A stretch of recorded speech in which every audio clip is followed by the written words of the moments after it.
Now you might not believe this amorphous gray lump, otherwise known as a kneaded eraser, could be a great drawing tool.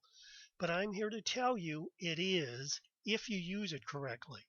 Now you can do much more with it than just erase mistakes. It helped me draw this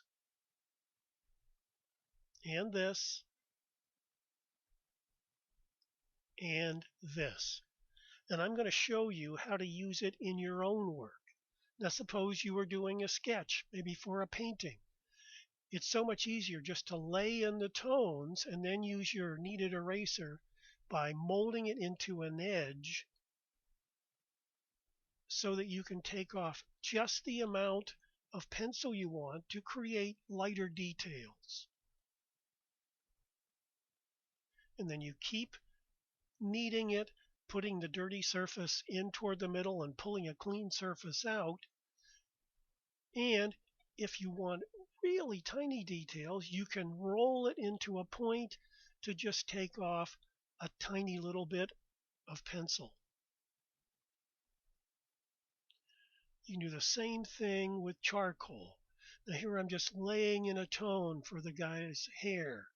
Now I can knead that eraser, create my edge again, and just take off a little bit to create highlight on the hair.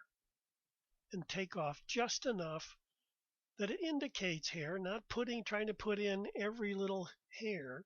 I can do the same thing on the chest, creating little details that make the drawing more interesting and a little more exciting.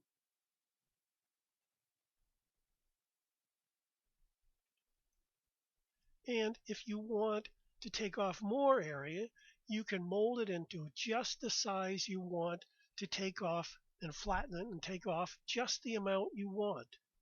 Now that's what I did on this. You can see I've become almost abstract with what I've taken off. It's quite graphic when you're looking at it up close,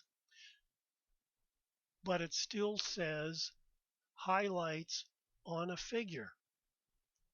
But when you pull back, you can see that it blends in. It just adds a little more excitement to a drawing.